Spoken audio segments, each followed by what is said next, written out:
Assalamualaikum warahmatullahi wabarakatuh. Selamat pagi, sahabat Panglima. Kami dari Promosi Kesehatan Rumah Sakit, perkenalkan saya Yuni sebagai host hari ini. Bertepatan dengan Hari Kesehatan Telinga dan Pendengaran Nasional yang kita peringati pada tanggal 3 Maret setiap tahunnya dengan tujuan untuk meningkatkan kesadaran tentang cara mencegah ketulian dan gangguan pendengaran, serta mempromosikan tentang perawatan telinga ke seluruh dunia. Pada peringatan Hari Kesehatan Telinga dan Pendengaran Nasional ini, kita sudah bersama dengan narasumber kita, Dr. Muhammad Arman, SPTHT KLMkes.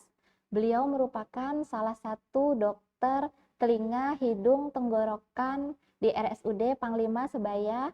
Beliau juga merupakan salah satu dokter senior kita yang sudah mengabdikan dirinya kurang lebih 11 tahun untuk masyarakat Kabupaten Pasir. Mari kita sapa bersama. Assalamualaikum, Dok. Waalaikumsalam warahmatullahi wabarakatuh. Bagaimana kabarnya hari ini, Dok? Alhamdulillah baik, masih sehat. Alhamdulillah. Tetap semangat ya, Dok. Ya. Kita kan memperingati Hari Kesehatan Telinga Nasional yang diperingati setiap tanggal 3 Maret ya, Dok. Karena kondisi telinga yang kurang baik ini dapat menyebabkan gangguan pendengaran sehingga dalam berkomunikasi, dalam berinteraksi, dalam hubungan sosial seseorang kan dapat terganggu ya, Dok. Apalagi mungkin dengan anak-anak bisa mengganggu prestasi belajar, bisa menurunkan nilai akademik. Jadi bagaimana nih, Dok, untuk menjaga kesehatan telinga kita untuk bisa selalu sehat? Baik, terima kasih Mbak Yuni. Jadi sebelumnya saya ingin memberikan sedikit penjelasan tentang World Hearing Day, jadi WHD yang tahun ini bertepatan di tanggal 3 Maret. Namun secara nasional Menteri Kesehatan mencanangkan di tanggal 7. Maksudnya tanggal 7 Maret itu seluruh Komda itu komite daerah seluruh Indonesia, seluruh provinsi itu mengadakan bakti sosial yang berhubungan dengan Hari Telinga Nasional. Kami kebetulan ketua Komda PGPKT di Kabupaten Pasir dalam rangka WHD ini kegiatannya adalah bincang-bincang sehat tentang telinga. Namun teman-teman di luar sana di provinsi lain, di kabupaten lain itu ada berbagai macam kegiatan yang dilakukan dalam rangka memperingati Hari Pendengaran Sedunia ini. Ada yang bersih-bersih telinga, ada yang melakukan pemeriksaan audiometrik pada bayi, pada lansia di panti jompo dan lain-lain.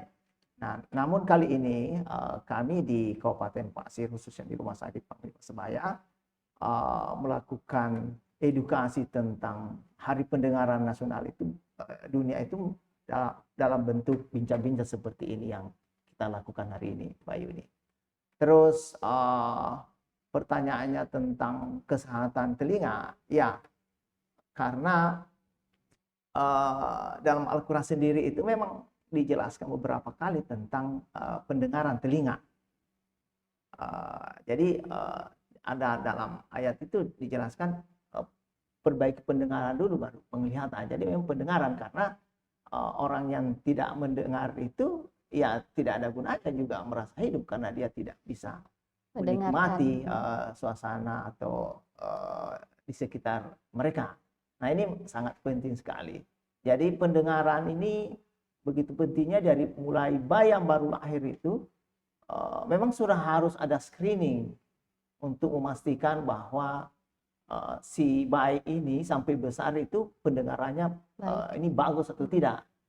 Nah, kebetulan kita rumah sakit ini sudah ada alat yang kita pesan, sudah, kalau tidak salah sudah ada, namun belum dipakai. Rencana nanti setelah pembukaan klinik eksekutif itu juga nanti di launching itu tentang alat deteksi dini pada anak baru lahir, terutama bayi-bayi yang prematur di bawah berat badan normal, karena penelitian atau fakta di lapangan, anak-anak atau orang yang mengalami gangguan pendengaran, orang bilang bisu, itu rata-rata dari anak yang lahir berat lahir rendah, BBLR. Karena orang yang BBLR, berat lahir rendah itu dia belum waktunya lahir, dia sudah lahir, otomatis semua organ tubuhnya itu mengalami gangguan. Karena tidak cukup untuk melakukan perkembangan, termasuk telinga, berapa struktur dalam telinga itu tidak berkembang dengan baik, akhirnya pendengarannya terganggu. Nah, untuk mengantisipasi itu terjadinya gangguan pendengaran si bayi ini, makanya dideteksi dini, ada namanya pemeriksaan OAE, otitis acoustic emission, artinya pemeriksaan dini pada bayi yang baru lahir. Nanti kan kita ketahuan di situ ketika misalnya si bayi baru lahir, biasanya 2-3 hari setelah lahir kita periksa OAE, nanti muncul di situ ada dua, muncul nanti hasil refer itu bagus, ada namanya pulse itu berarti ada gangguan. Nah, dari situ sejak dini sudah ada antisipasi dari kita bahwa memang si bayi ini kemungkinan ada gangguan pendengaran. Nah, dari situ sudah ada antisipasi dari awal untuk supaya anak ini tidak sampai menderita gangguan pendengaran. Adapun antisipasinya itu seumur 6 bulan, golden periodnya itu waktu yang paling bagus itu melakukan intervensi ketika misalnya ada gangguan pendengaran itu di waktu 6 bulan. Itu sudah bisa terlihat ya, Dok? Ya, terlihat, dan pemeriksaannya namanya ada lagi. Kalau pemeriksaan itu pemeriksaan BERA lagi. BERA itu adalah pemeriksaan untuk pada bayi-bayi yang diketahui ada gangguan pendengaran. Nanti di situ dilihat gangguan pendengarannya ini ringan, sedang, berat. Nah, kalau misalnya dia ringan, sedang, itu bisa dengan alat bantu supaya dia menstimulasi saraf pendengarannya. Nah, itu semua yang menjadi perhatian kita di dokter THT itu untuk mencegah terjadinya gangguan pendengaran. Karena banyak sekali orang, terutama di Kabupaten Pasir itu sekitar mungkin ada 20% ya masyarakat Kabupaten Pasir itu mengalami gangguan pendengaran. Kita lihat di sekolah luar biasa itu kan sekolah luar biasa itu orang yang tunarungu, orang bilang ya, bahasanya tunarungu, itu orang tidak bisa bicara. Jadi orang tidak bisa bicara tunarungu itu karena dia tidak mendengar. Tidak mendengar. Ya, jadi orang bicara itu karena mendengar. Tidak mungkin orang bisa bicara tanpa mendengar.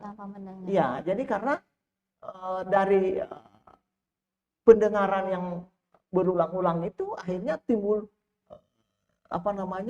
kata-kata dari bayi itu. Dia mendengar sering bapak, mama, itu kata-kata pertama yang sering dilakukan, yang diucapkan oleh bayi. Nah, kalau ada gangguan pendengaran, itu bisa dideteksi tanpa ada pemeriksaan juga itu. Perkembangan anak mulai dari 6 bulan atau umur 1 tahun itu sampai 1 tahun itu sudah ada kata-kata yang keluar kan. Dari umur 1 tahun sudah ada kata ba atau mama atau pa, itu sudah ada. Jadi kalau ada anak-anak yang umur biasanya terlambat ibu-ibu datang memeriksakan gangguan itu. Umur 2 tahun, umur 3 tahun anaknya belum bisa ngomong, hanya cuma bilang ma, pa. Padahal itu dari umur 1 tahun sudah bisa kelihatan bahwa ada gangguan pendengaran si anak dengan melihat kondisi kok umur 1 tahun belum bisa mengucapkan kata-kata misalnya papa, mama, ya. Itu tanda dari gangguan pendengaran. Ya, itu akibat dari tidak mendengar, ada gangguan pendengar sehingga kata-kata yang keluar, kalimat yang keluar tidak ada. Jadi orang bicara itu karena bisa mendengar. Ya. Jadi sebagai orang tua juga kita harus bisa lebih memperhatikan kondisi anak-anak kita ya, Dok ya. Di saat usianya sekian seharusnya dia sudah bisa mengucapkan 1-2 kata. Tapi Betul. Ya, ya. Dan gejala-gejala apa-apa yang bisa kita perhatikan sebagai indikator adanya gangguan pendengaran? Ya, seperti saya jelaskan tadi bahwa dari awal dari pertumbuhan anak itu kita sudah bisa tahu, misalnya umur 1 tahun. Umur 1 tahun itu seharusnya sudah ada satu kata, dua kata, atau ada anak yang sudah bisa menyebut makan, papa, mama, baju, mandi. Tapi anak yang mengalami gangguan pendengaran tidak bisa mengucapkan itu. Kenapa dia tidak bisa mengucapkan? Karena dia tidak pernah mendengar. Ada gangguan pendengaran. Tambah lagi di umur 1,5 tahun, sudah ada satu kalimat, mau mandi, mau makan. Umur 2 tahun, sudah ada 1-2 kalimat yang bisa terucap itu. Nah, persoalannya adalah itu tadi, ada gangguan pendengaran sehingga kata-kata yang masuk ke telinga itu kan ceritanya ini kita bisa mendengar itu karena ada bunyi, ada suara masuk ke lubang telinga. Lubang telinga itu sekitar, kalau orang dewasa kita itu sekitar 2,5 cm, 2 sampai 3 cm lubangnya itu ya. Terus struktur telinga kan ada telinga luar, ada telinga tengah, ada telinga dalam. Telinga luar itu kayak bentuk corong, itu sekitar 2,5 sampai 3 cm itu panjangnya. Nah, di telinga tengah itu ada namanya dibatasi antara telinga luar dengan telinga dalam, dibatasi oleh membran timpani. Itulah namanya telinga tengah. Membran timpani fungsinya itu untuk kalau di salon itu ada speaker. Nah, itu speakernya. Ini berfungsi, gendang telinga ini berfungsi sebagai speaker. Kalau ada suara yang masuk, ini yang bergetar begini, yang bergetar sehingga ada tulang pendengaran masuk ke saraf pendengaran. Inilah yang mengantarkan suara dari luar ke masuk ke telinga dalam, ke koklea. Itu yang menerima, mengolah bunyi yang masuk ke dalam telinga itu akhirnya menjadi sebuah bentuk kalimat. Jadi dari suara masuk ke lubang telinga, diantar oleh gendang telinga melalui tulang-tulang pendengaran masuk ke telinga dalam, masuk ke koklea, dari koklea masuk ke saraf pendengaran. Nah, itulah bisa mendengar orang. Makanya saya mungkin ada pertanyaan yang berikutnya itu tentang bagaimana penggunaan headset, bagaimana berada dalam ruang atau dalam lingkungan yang bising yang akhirnya terjadi ada istilahnya noise induced hearing loss, itu gangguan pendengaran akibat dari bising. Nah, nanti misalnya setelah kita tahu itu bahwa kita pendengaran itu melalui mekanisme tadi, jadi orang yang sering pakai headset, yang biasa berjam-jam pakai headset, atau sambil tidur dia pakai headset, akhirnya telinganya merasa tidak enak, merasa berdengung, dan pada ujungnya nanti terjadi induced hearing loss, artinya ada gangguan pendengaran akibat bising. Karena saya jelaskan tadi bahwa bayangkan kalau misalnya pakai headset dengan volume mungkin ya di atas 10, jadi bunyi terus, jadi gedang telinga ini bergetar terus begini. Jadi ini tulang pendengaran juga berfungsi terus begini. Apapun mesin apapun, sehebat apapun, kalau ini bekerja tanpa henti, ini akan mengalami kerusakan. Ini yang terjadi pada remaja-remaja sekarang ini karena keseringan pakai headset. Akhirnya ini telinganya ini berfungsi terus, tidak ada jeda. Akhirnya ya bisa menyebabkan gangguan pendengaran, terus ada sering berdengung. Nah, itu akibat dari penggunaan headset yang berlebihan. Apalagi sekarang marak di anak-anak kecil pun kita lihat ya, Dok, karena mungkin sedang menonton, bermain, itu menggunakan headset gitu. Itu berbahaya enggak, Dok? Nah, masih usia-usia sekolah. Nah, itu saya bilang tadi, mekanisme pendengaran tadi seperti itu. Dan jadi ada dua, misalnya headset itu kan bisa HP, ada dua di situ alat vital manusia yang akan terganggu ketika itu tidak dibatasi dengan bagus, pendengaran dan penglihatan. Ya, kalau dari penglihatan mungkin dokter mata yang bisa nanti menjelaskan, mungkin ada sesi lain khusus nanti untuk dokter mata. Kalau THT, bayangkan kalau misalnya dari umur 1 tahun, 2 tahun, 3 tahun sudah diperkenalkan dengan gadget itu, dengan selalu nonton TikTok atau misalnya nonton YouTube itu dengan volume yang ya sekitar mungkin bisa 60-70 desibel. Bayangkan itu kalau berjam-jam itu suara yang besar itu masuk ke telinga, itu bergetar terus dalam waktu lama prosesnya seperti itu. Bagaimana telinga tidak mengalami kerusakan kalau tidak terjadi seperti itu. Jadi peranan orang tua itu sangat-sangat penting sekali sebenarnya ketika mengedukasi atau mencegah terjadinya gangguan pendengaran, dan itu akan pasti terjadi karena itu tadi mekanismenya. Bayangkan itu gendang telinga ketika ada suara masuk dia harus bergetar. Kenapa dia bergetar? Karena dia akan mengantarkan suara yang masuk ini. Tapi kan kalau kita pikir-pikir berapa lama? Ini kan refleks ini. Itulah kekuasaan Tuhan itu. Misalnya ada suara masuk. Terus gendang telinga ini bergetar. Begitu gendang telinga bergetar, tulang pendengaran juga ikut bergetar sampai ke saraf pendengaran. Jadi waktunya itu cepat sekali. Disitulah kekuasaan Tuhan bagaimana mengatur supaya berjalan dengan bagus. Nah, logika itu yang saya ingin sampaikan, bahwa bayangkan itu kalau misalnya dari umur kecil sudah mendengar suara yang sekian desibel itu berulang-ulang, akhirnya pasti ada gangguan di dalam, terutama di pendengaran, saraf pendengaran. Ya. Dan ini Dok, sekarang ini kan kita mungkin orang dewasa maupun anak-anak ya sering menggunakan cotton bud, Dok. Saya pun mungkin untuk penggunaan cotton bud itu cukup sering. Itu gimana, Dok? Apa bisa berbahaya untuk gangguan pendengaran kita, Dok? Ya, jadi selama saya jadi dokter hati itu kasus yang paling sering ada di baik di rumah sakit maupun di praktek itu. Kasus yang nyeri telinga, ada yang berdengung, ada yang sampai berair.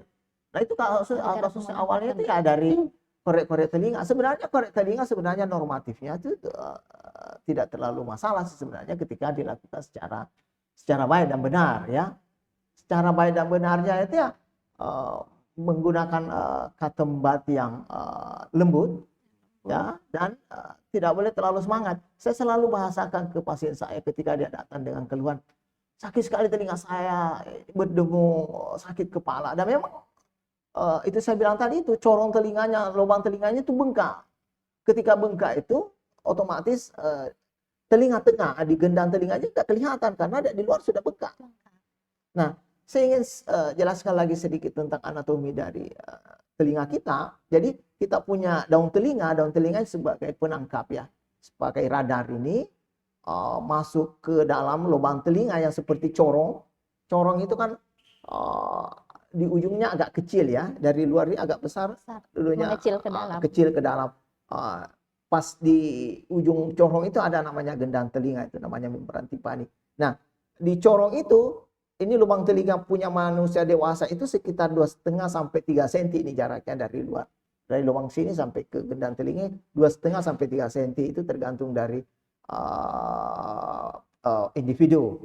Nah, di corong itu ada dua komponen di situ. Bagian sepertiga bagian luar ini terdiri dari ada kulit, ada otot, ada daging, ada tulang. 2/3 bagian dalam itu cuma kulit dan tulang. Nah, sepertiga bagian luar ini ada kulit, ada dagingnya, ada tulangnya. Disitulah tumbuh namanya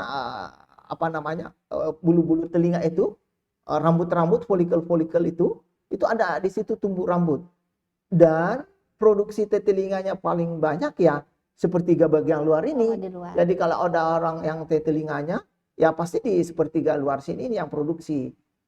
Namun yang sering kenyataan itu orang-orang kita itu sampai telinganya sampai masuk ke sini.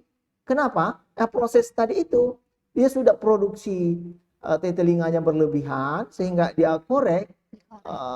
Itu lubang telinga itu kalau cotton bud orang dewasa itu pas-pas ya. Lubangnya itu pas-pas masuk. Nah, saya selalu melogikakan pasien saya, coba bayangkan kalau ibu korek begini, kemungkinan keluar tidak? tidak mungkin Iya, keluar karena dia kan posisinya akan kedorong. terdorong ke dalam. Terdorong, saya selalu bahasakan kayak bikin putu. Oh Putu itu kan iya, ditumbuh-tumbuh begini akhirnya jadi keras masuk ke dalam. Ya itu yang masuk ke dalam sampai bayangkan kalau misalnya kadang pasien saya datang dari umur 30, 40 tahun, 50 tahun dengan keluhan dari dulu pendengarannya kurang, ternyata begitu dilihat itu karena telinganya itu bayangkan dia produksi tiap hari ini telinga. Tiap hari dikorek-korek-koreknya dia masuk ke dalam tertutup. menumpuk otomatis suara yang masuk itu sangat kecil sekali Kecil. yang bisa masuk ke gendang telinga sampai ke saraf pendengaran karena itu ada di telinga. Nah, saya selalu sarankan boleh menggunakan katembat, tapi yang sehat, yang cerdas. 1-2 kali korek itu udah. Ya. Karena tidak mungkin juga kalau misalnya ada di telinga yang numpuk bisa diambil, paling ujung-ujungnya sini, tapi lebih banyak kedorong masuk, ya. Iya. Nah, saya selalu sarankan ketika misalnya sudah datang dengan keluhan itu tadi dia Nyeri di telinga. nyeri atau misalnya dia rasa penuh, rasa berdengung, biasanya ada telinganya atau serumenya itu yang menumpuk. Biasanya saya selalu sarankan untuk kontrol 6 bulan kemudian. Biasanya sih 6 bulan, 3-6 bulan itu produksinya ada lagi. Jadi memang penggunaan katembat itu memang harus cerdas juga. Jangan karena biasanya orang mengkorek telinga kan ada 2 kemungkinan. Pertama karena dia gatal. Iya, karena dia Ya. gatal. Yang kedua dia pakai perasaan ini penuh di dalam. Padahal sungguhnya tidak ada isinya, cuma pakai perasaan. Ya, makanya ya harus sering-sering kontrol sebenarnya supaya tahu kondisi telinga itu seperti apa. Ya, Iya. karena sering keluhan kita itu gatal. Gatal. Terutama Atau kalau habis mandi ya. mandi kalau basah merasa kayak termasuk itu, air kalau gitu kan Pak. Gatal Iya. itu kan tidak mesti harus ada isinya. Nah itu yang kadang kita tidak pahami kalau kita tidak periksa karena ini gatal. Akhirnya dia bilang, aduh ini semakin dikorek semakin gatal dan merasa dia bilang semakin enak. Akhirnya itu lecet. Lecet ini bagian luar lecet, di dalam juga lecet karena di dalam 2/3 bagian dalam tadi itu cuma kulit sama tulang. Begitu katembat kesentuh bolak-balik di sini pasti lecet. Lecet dia bengkak.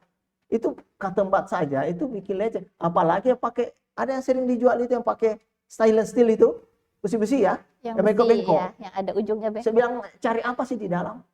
Kalau pakai besi itu siapa yang mau ambil itu korek-korek? Korek. Jadi katembat saja bikin lecet, apalagi kalau yang besi. Besi. Tambah lagi yang pakai senter-senter ya. Ada kadang yang pakai senter itu. Iya, yang pakai senter. Saya bilang, Bapak Ibu yang pakai senter, terus siapa yang mau lihat? Iya. Siapa yang mau lihat? Kadang katanya ini, oh anak saya, atau kakak saya, atau tante saya selalu tanya, kakak anak tantemu itu dokter atau bukan? Bilang bukan. Saya bilang jangankan orang awam, dokter umum saja belum tentu dia paham ini telinganya ini gendang telinga atau bukan. Melihatnya ya. Kalau cuma mau lihat senter-senter yang andalkan senter-senter yang Kecil. wattnya itu sudah mau mati, kabur-kabur, apalagi mau melihat dengan jelas itu gendang telinga itu sangat susah. Jadi saran saya sih ya lebih bagus periksa ke THT secara berkala untuk memastikan kondisi telinga sebenarnya. Karena selama ini pasien saya itu dia cuma pakai perasaan. Perasaan penuh. Padahal tidak ada isinya, cuma karena gatal. Ya. Jadi kita harus kontrol secara berkala ya, Dok ya. Kalau saya sih sarankan itu ketika misalnya minimal sekali aja. Kalau misalnya memang tidak ada produksi telinganya memang minimalisir, ya tidak perlu kontrol, cuma memastikan aja kan. Iya. Ada juga memang orang yang ada beberapa pasien saya setiap 6 bulan dia kontrol karena dia produksinya berlebihan. Ya, itu juga suatu kelainan sih, tapi kelainan tanda tanya karena biasa-biasa saja. Dia memang produksi telinganya berlebihan. Jadi memang dia harus sering kontrol. Terus sering ini Dok, kalau kita di rumah mungkin sering termasuk air tanpa sengaja ke dalam telinga. Terkadang kan ada nih yang cara-cara di masyarakat Masuk air lagi baru supaya bisa ikut keluar gitu. Itu kalau menurut dokter seperti apa Dok? Ya, jadi begini, teorinya begini. Ketika telinga normal itu, normal artinya bahwa tidak ada telinganya yang berlebihan, gendang telinganya utuh. Kan ada gendang telinga karena bocor itu orang congean ya. Oh iya. Congean orang sini bilang congean ya, atau corekan ya. Corekan. Itu hati-hati kalau kena air itu bisa infeksi karena dia masuk ke telinga dalam, masuk ke kepala Iya, itu. Kalau gendang telinganya bocor. Kalau dia normal, kalau di normal kasih masuk telinga tidak ada masalah. Kalau dimiringkan saja udah is okay. Dia akan keluar. Walaupun mungkin tidak masuk ke ditambah dalam. air ya, sebenarnya mungkin ya dok. Tambah air tidak tambah sama aja karena Langsung kalau bukan dimiringkan. terasa kemasukan air, kalau telinganya normal tidak ada masalah karena dimiringkan dia akan keluar Dengan karena sendirinya. tidak ada masalah.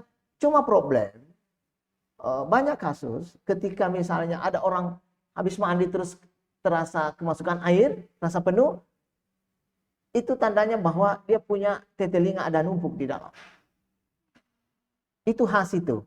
Ketika misalnya dia mandi atau misalnya tidak sengaja kepercik air, terus rasa penuh, tambah air, masih tambah penuh. Rasa penuh. Itu artinya bahwa memang ada telinga yang numpuk. Itu khas. Itu menjadi perhatian atau pelajaran buat kita. Semakin dikasih air, semakin rasa penuh, tidak mau keluar. Padahal sebenarnya air dia keluar, cuma yang merasa penuh itu karena telinganya kedorong masuk. Apalagi tambah lagi dengan korek, pasti kedorong masuk, ya. Karena itu tadi logikanya tadi itu, tidak mungkin dia bisa dengan korek itu dia bisa kasih keluar telinganya kan? Karena kita punya telinga tadi bentuk corong itu ya kedorong masuk dan masuk ke bagian sempit ke dalam. Kalau sudah masuk ke sempit dalam susah sekali. Kami saja kadang kewalahan atau kadang misalnya saya kasih obat tetes dulu kalau memang keras sekali atau bagaimana. Ya, tentang World Hearing Day ini, jadi seluruh Indonesia bergerak. Udah dari kemarin sih sebenarnya bergerak sampai di tanggal 7 nanti karena Kemenkes Menteri Kesehatan dia secara Zoom, secara offline itu mencanangkan untuk kegiatan-kegiatan yang berhubungan dengan Hari Pendengaran Sedunia karena diperingati oleh seluruh dunia karena beberapa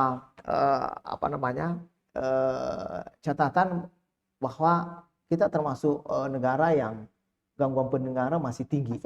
Mungkin karena penduduknya banyak, tapi dibanding dengan India, dengan Pakistan itu kita masih lebih tinggi. Nah, itu kesadaran itu yang kita mau bangun, bagaimana meminimalisir gangguan pendengaran mulai dari balita sampai tua. Nah, nanti di rumah sakit insya Allah itu nanti ada launching itu untuk deteksi dini gangguan pendengaran dengan terutama bayi-bayi yang baru lahir, terutama yang bayi yang berat lahir rendah atau BBLR ya, prematur. Nah, itu biasanya kita fokus nanti di situ untuk pemeriksaan dini. Karena itu tadi bahwa hampir semua yang bayi prematur itu ada gangguan pendengaran. Nah, untuk mengantisipasi itu ya kita harus pemeriksaan dini.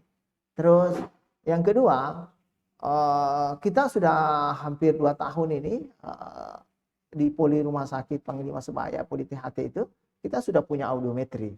Audiometri itu alat untuk mengetahui ada gangguan pendengaran atau tidak.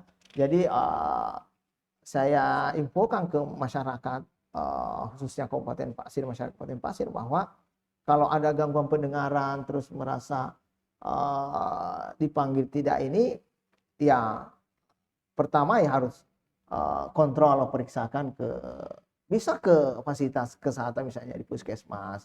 Biasanya dokter di puskesmas, dokter umum itu sudah bisa melihat, mengidentifikasi sebenarnya. Oh, ini ada gangguan pendengaran seperti ini. Nanti diarahkan lagi nanti ke rumah sakit. Kalau misalnya, oh ini telinganya normal, tapi pendengarannya berkurang.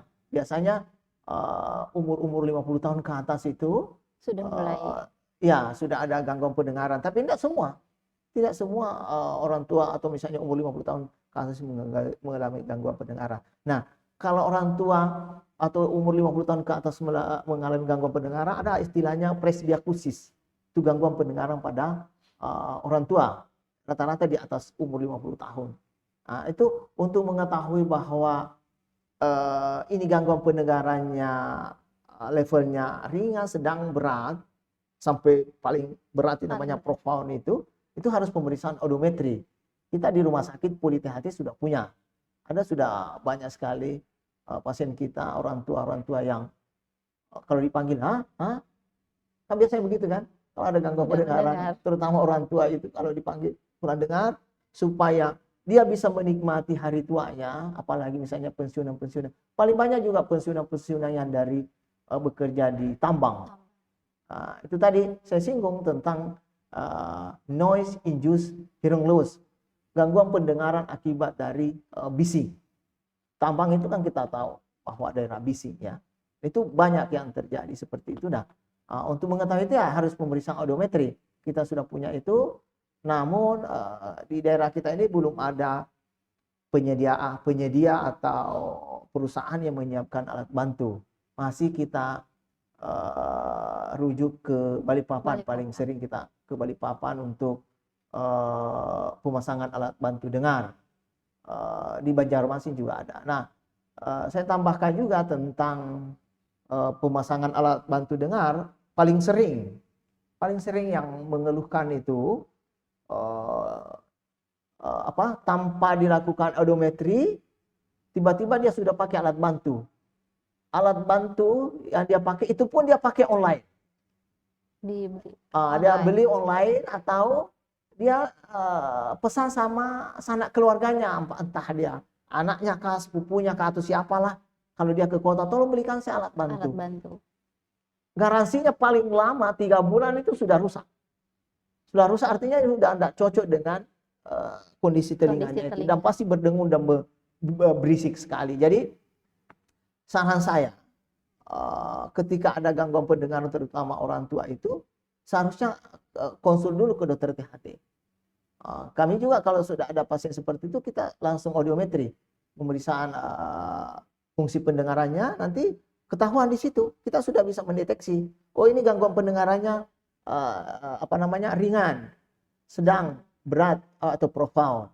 Nah kalau misalnya profound itu, yang betul-betul sudah tidak dengar sama sekali, kalau di hasil audiometrinya itu sudah 90 sampai 100 desibel. Jadi pakai alat bantu juga cuman kenaikan pendengarannya cuma beberapa persen. Itu biasanya kita, kalau saya sih tidak terlalu sarankan sih untuk pakai alat bantu kalau sudah masuk ke profound ya. Karena biasa profound itu antara 90 sampai 100 desibel. Karena pakai alat bantu juga itu tidak terlalu membantu. Nah, kalau yang paling sering itu, yang paling bagus itu kalau dia sedang, berat.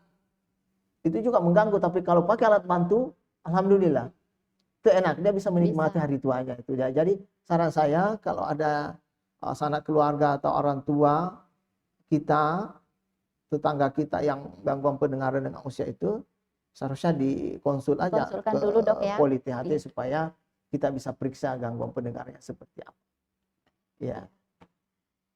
Jadi pemerintah juga sudah banyak mengupayakan, Dok, ya? Ya. Secara promotif, preventif, memberikan pelayanan kesehatan indera pendengaran yang optimal kepada masyarakat. Jadi diharapkan kepada masyarakat untuk bisa kontrol, memeriksakan telinga secara berkala agar tidak terjadi gangguan pendengaran yang berat. Ya, jadi saya berharap periksa THT itu karena THT itu kan satu ruang lingkup telinga, hidung, tenggorok, ya. Kadang orang cuma ada keluhan telinga baru periksa telinga, padahal dia sekarang misalnya dia datang dengan kondisi misalnya dia batuk pilek, padahal itu satu tempat ini, telinga, hidung, tenggorok itu satu kesatuan ya. Satu kesatuan. Satu yang bermasalah pasti ikut bermasalah. Terutama misalnya yang anak-anak atau yang remaja atau kita misalnya yang lagi batuk pilek. biasanya yang orang batuk pilek lebih dari 1 minggu larinya ke telinga. Kenapa dia lari ke telinga?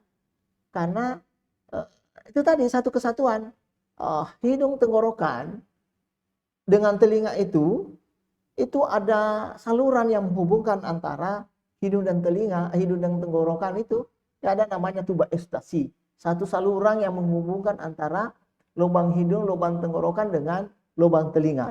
Nah, kalau di depannya itu mengalami infeksi peradangan, otomatis di samping-sampingnya juga mengalami peradangan. Otomatis saluran yang menghubungkan ke telinga juga mengalami peradangan, yang itu tuba eustasi. Makanya kadang orang, anak-anak yang paling sering karena rawan. Kenapa anak-anak? Karena lubang antara hidung ke lubang telinga itu, tuba eustasinya itu pendek sekali, sekitar 2 cm, 2,5 cm. Pada anak-anak ya? Pada anak-anak 2,5 cm. Makanya anak-anak itu rawan sekali ketika dia mengalami batuk pilek. Lebih dari 1 minggu. Saya pengalaman dan teori seperti lebih dari 1 minggu, pasti dia lari ke telinga. Nah, anak-anak dengan kondisi begitu, lebih dari 1 minggu batuk pilek, ujung-ujungnya dia tiba-tiba sakit sekali telinganya, sampai dia terguling-guling, sampai sakit sekali. Dan kadang mamanya atau orang tuanya langsung berkesimpulan ada kemasukan hewan di telinganya karena sakit sekali, kondisinya seperti itu. Nah, kalau kita istilahkan di THT, nama istilahnya OME ya, otitis media efusi. Berarti ini sudah ada proses peradangan di saluran ke gendang telinga itu, tuba eustasinya mengalami peradangan yang ujung-ujungnya kalau tidak ditangani dengan bagus ini otitis medianya, ujung-ujungnya jadi congean. Congean itu lubang gendang telinganya yang tadi saya bilang kayak salon itu pecah. Dia pecah karena terjadi infeksi dan peradangan yang lama di situ. Akhirnya ingus dari hidungnya juga lewat gendang telinga itu yang ada keluar cairan di telinga.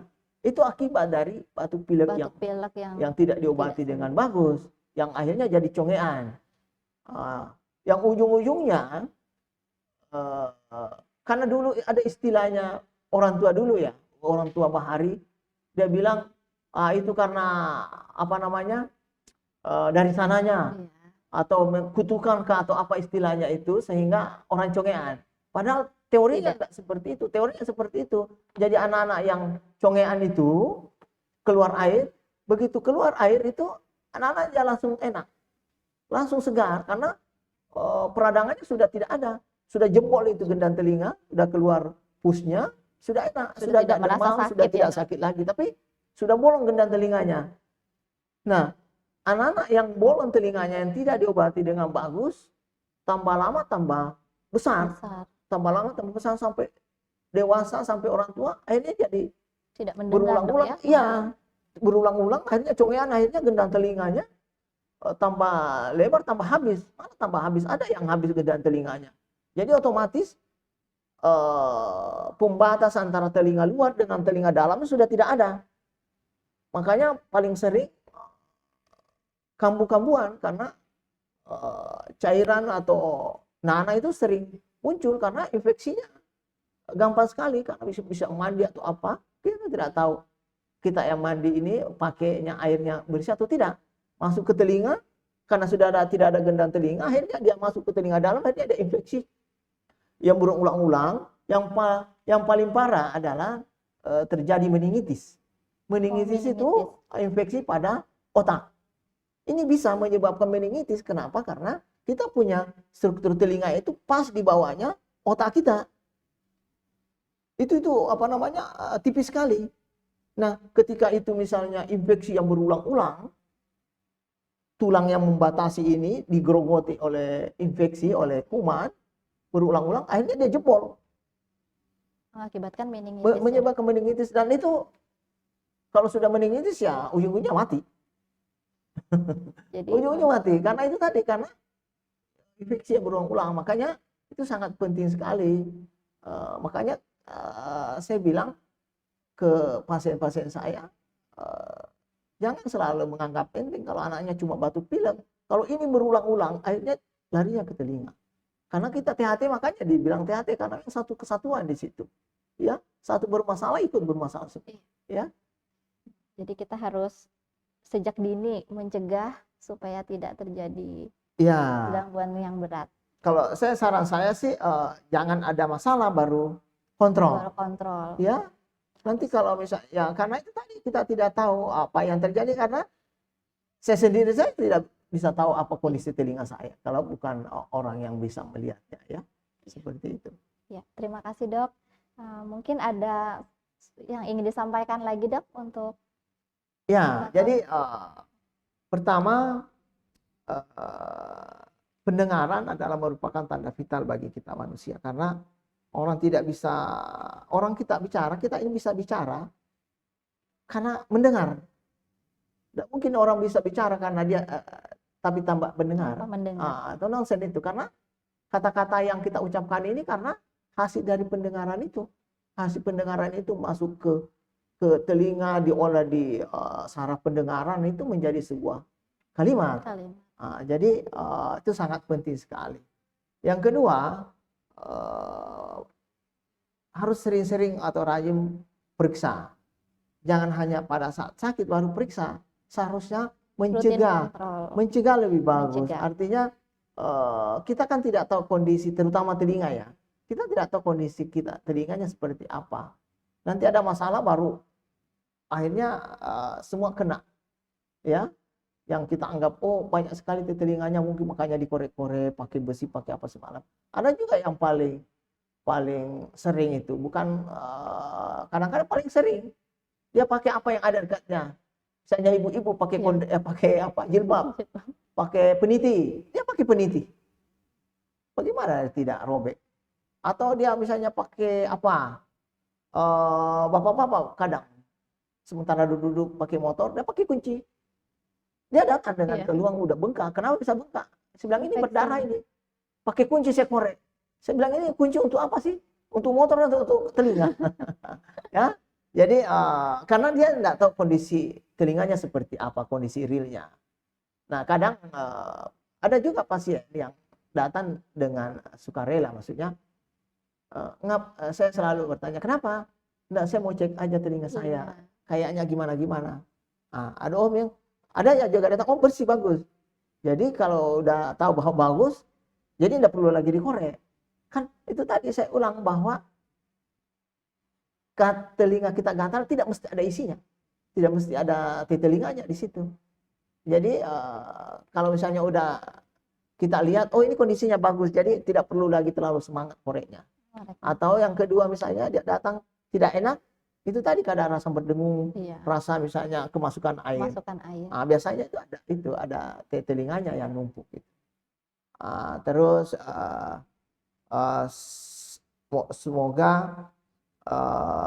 deteksi dini gangguan pendengaran itu yang insya Allah mungkin sudah ada barangnya tapi belum digunakan untuk deteksi awal bagi bayi-bayi yang baru lahir, terutama yang prematur, untuk dilakukan deteksi pendengaran.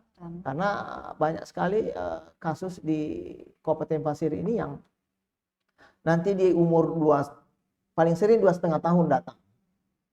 Ada juga umur 7 tahun datang dengan bisu. Tidak bisa anak saya tidak bisa mendengar. Padahal dari dini sebenarnya udah ada gangguan pendengaran, memang dia tidak mendengar. Cuman mungkin kurang diperhatikan. Ya, karena ya itu tadi edukasinya yang kurang mungkin. Sehingga saya sarankan ketika anak-anak menginjak umur 2 tahun, padahal 1,5 tahun itu sudah bercelote kan? Iya.